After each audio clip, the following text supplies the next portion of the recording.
It was the morning after Christmas. December 26, 1996. Boulder, Colorado. Patsy Ramsey came downstairs to make coffee and found a note on the kitchen stairs. 2.5 pages, handwritten.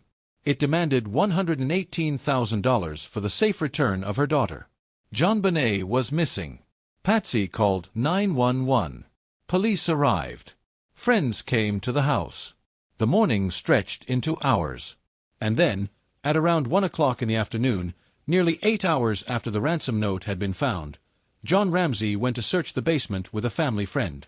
They opened a door to a small, windowless room. JonBenét Ramsey was inside. She was 6 years old. She had been struck in the head, strangled with a handmade garrote, and sexually assaulted. Her mouth was covered in duct tape. A cord was tied around her neck. The killer had never left the house. That was 30 years ago this December. And not a single person has ever been charged with her murder. This is the story of JonBenét Ramsey, the crime, the catastrophic investigation, and the unidentified DNA that may still hold the only answer the world has never found. JonBenét Patricia Ramsey was born on August 6, 1990, in Atlanta, Georgia. She was the younger of 2 children born to JonBenét Ramsey, a successful businessman who ran the technology company Access Graphics, and Patricia Ann Ramsey, a former Miss West Virginia who had been a beauty pageant competitor herself. The family moved to Boulder, Colorado, when JonBenét was young.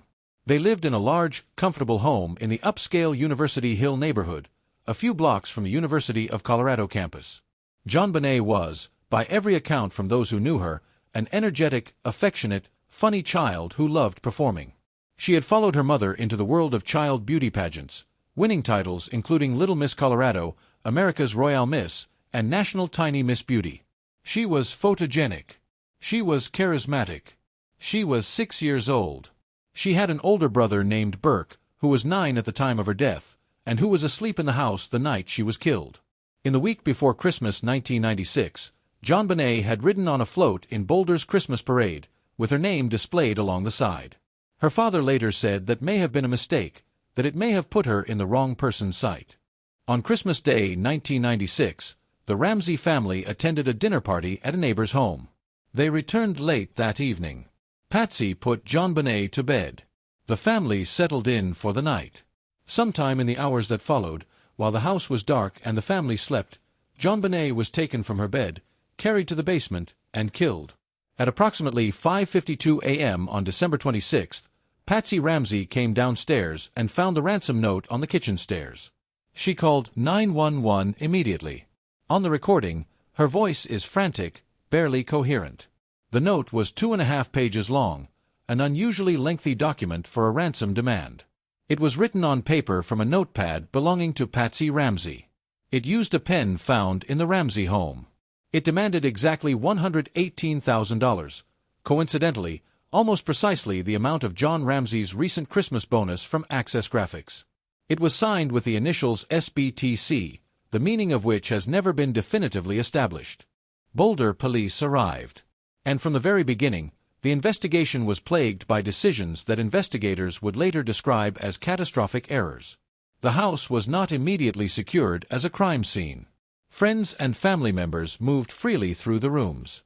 Potential evidence was contaminated or destroyed before forensic teams could properly document it. And when officers asked John Ramsey and a friend to search the house that afternoon, without a trained investigator present, it was John himself who opened the door to the basement room and found his daughter's body. He picked her up. He carried her upstairs. He altered the scene. No one stopped him. And the forensic integrity of the basement room, the place where JonBenét had been killed, was compromised in ways that would haunt the investigation for decades. The autopsy results were released in July 1997. They confirmed what investigators already feared. JonBenét Ramsey had died of asphyxia by strangulation, combined with severe blunt force trauma to the head.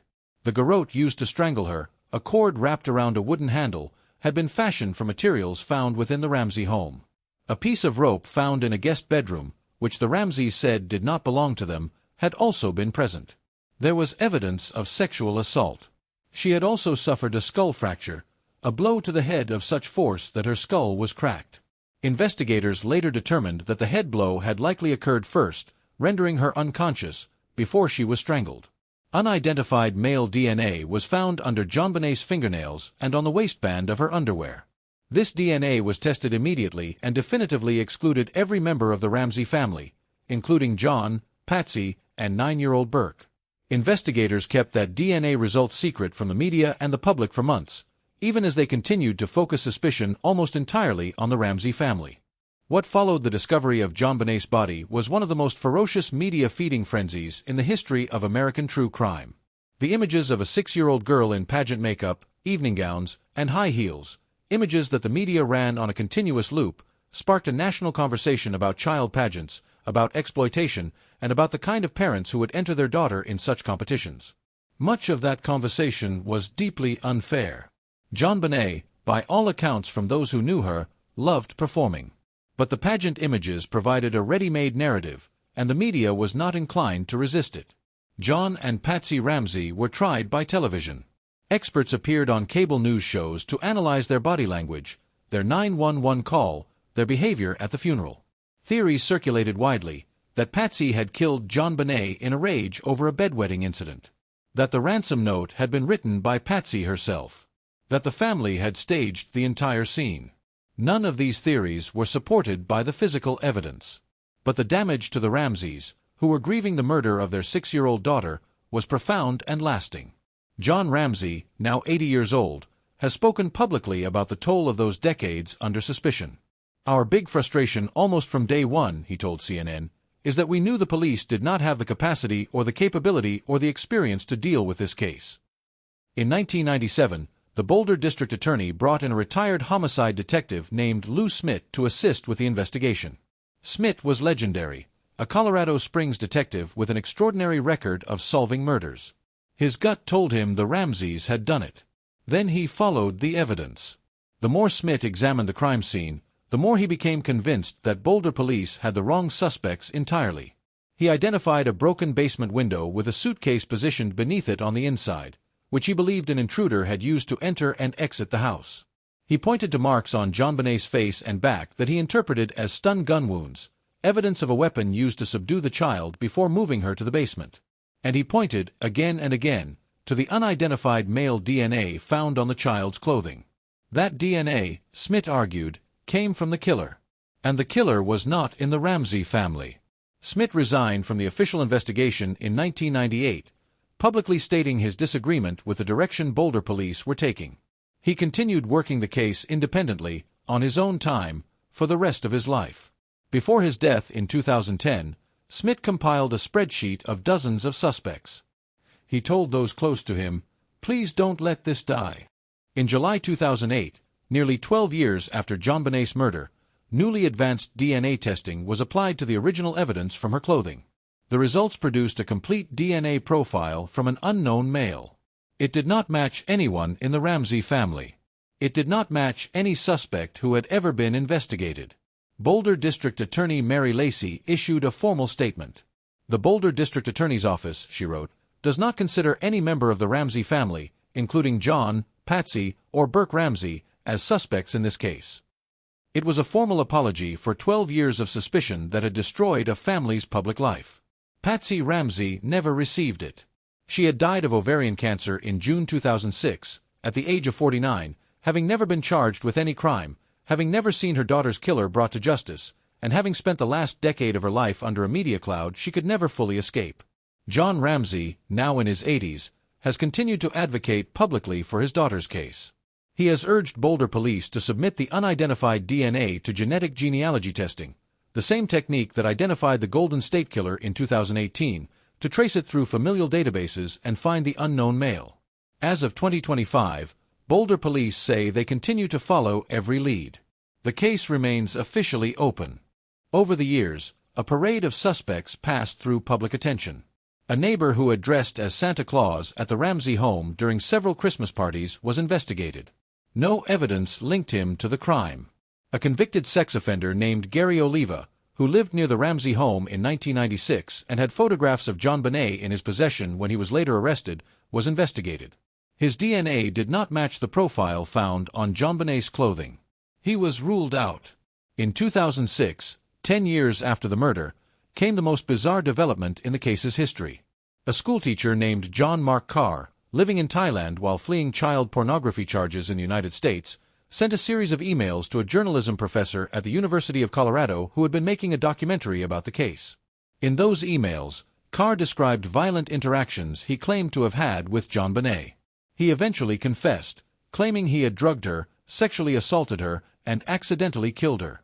The arrest of John Mark Carr in Bangkok made international headlines. He was flown back to the United States. And then his DNA was tested against the sample from JonBenét's clothing. No match.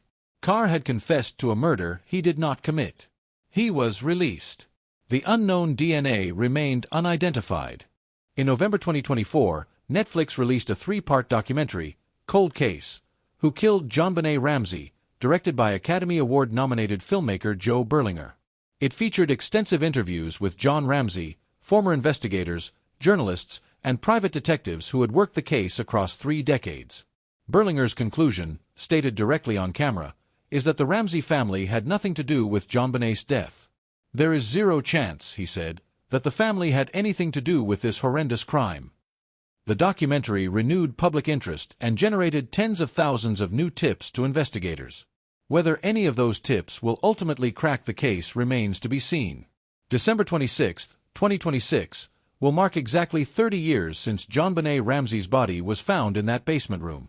30 years since a garrote was tied around a 6-year-old's neck by someone who was never identified, never arrested, never held accountable. The unknown male DNA still sits in a laboratory in Boulder, Colorado.